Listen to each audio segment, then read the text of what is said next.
Hi everybody, today we're going to paint a few more portraits, but today we'll be using just one color, technically two, but it's mainly red, okay?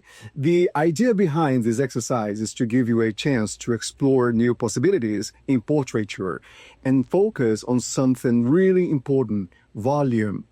Very often we concentrate too much on color and mostly on likeness. But I believe one of the most compelling aspects to look at is light, shadows, and values, and how to use them to create volume and texture.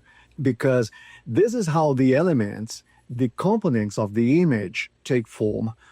And this happens way before we even start playing with colors.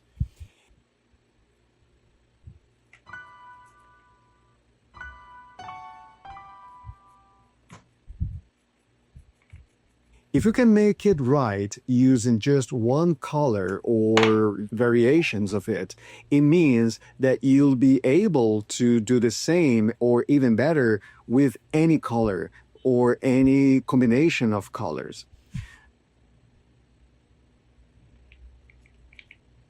Everything we're doing here is created using cadmium red as primary color. And I'm adding a touch of burnt umber for some subtle tonal variation, okay?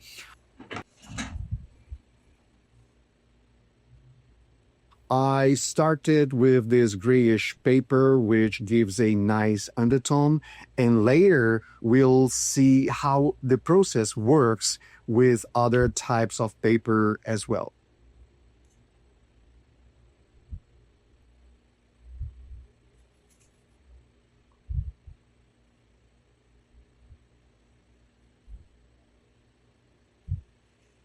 After finishing this piece, I actually regretted having used umber for the background because even though there is a bit of red, it's such a dominant color that the red gets almost completely lost. So I think it would have been more interesting had I stuck with just the red.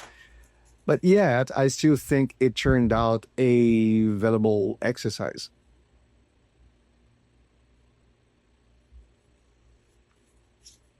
Now, I actually recommend not sketching at all beforehand. So just go straight into painting. And the reason why it's good to practice painting without drawing first is this. When you're working from a reference, whether it's a photograph or a live model, your main concern often becomes how closely your painting matches your reference. But when you're painting from imagination, you free yourself from that concern. So once you let go of the external stimuli, your inner artist speaks more loudly. So when the time comes that you really do need to paint from a model, you won't just be copying what you see. You'll be adding your personal interpretation and intuition, and that's what makes your art truly yours. However, if you're not entirely comfortable painting without drawing first, that's absolutely fine. Go ahead and draw. But try from time to time not to rely on external references, okay? It's a very good habit to build, giving yourself the chance to let your inner voice guide the work.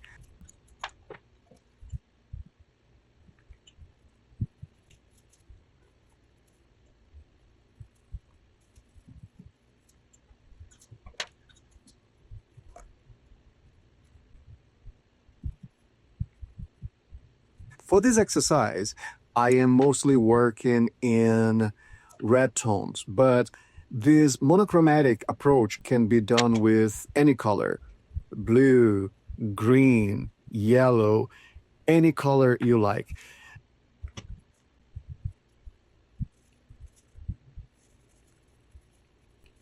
This technique is quite similar to what's known as Imprimatura. It's a thin, transparent or semi-transparent wash of color, often raw or burnt amber, applied over the surface before starting the actual painting.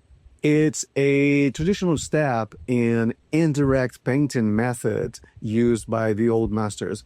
Even if you're planning to add color later, it is still a great idea to practice this stage.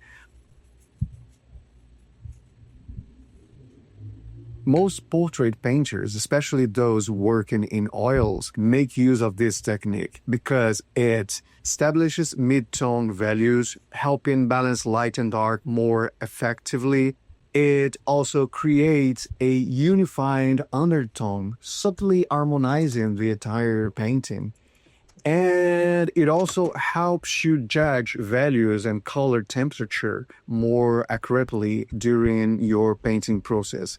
And you can use this method with pretty much anything, mostly oils, of course, but also acrylics, wash, and even watercolors.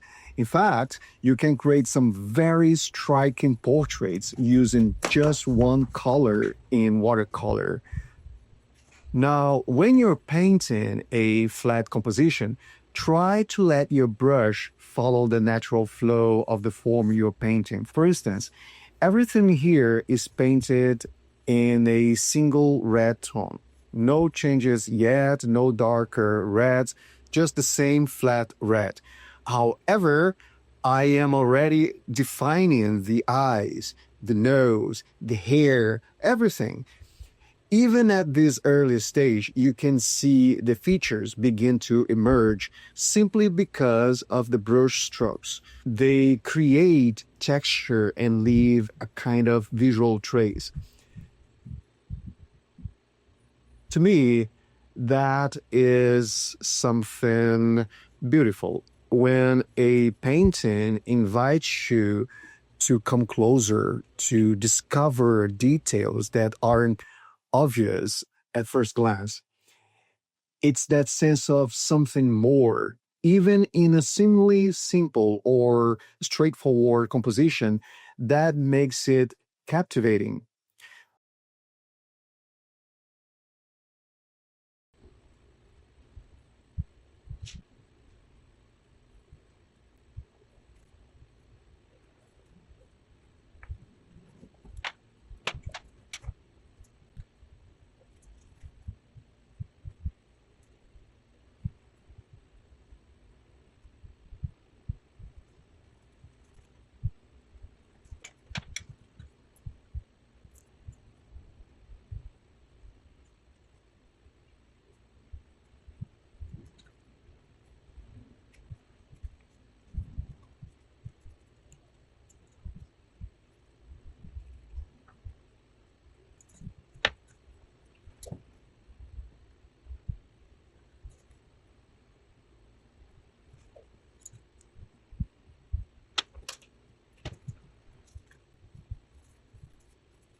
For our next composition, I've got this piece of yellow paper, and let's see how the red and the umber behave on a yellow background.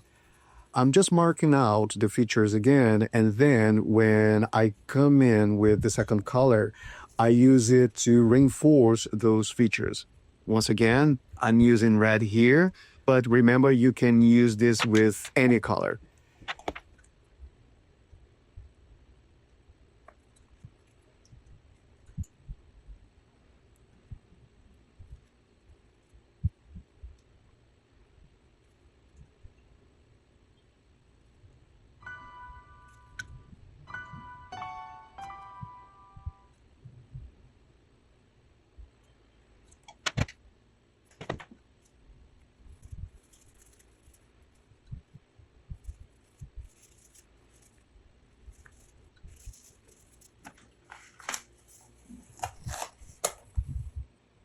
So So this is the results of what we have done today. And I hope you've learned something new today and that you will have fun exploring and experimenting with your own monochromatic compositions.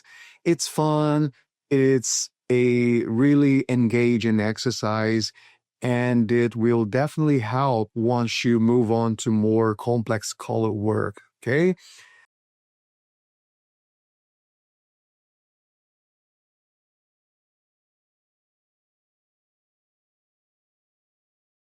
As always, keep on practicing and thank you for joining us.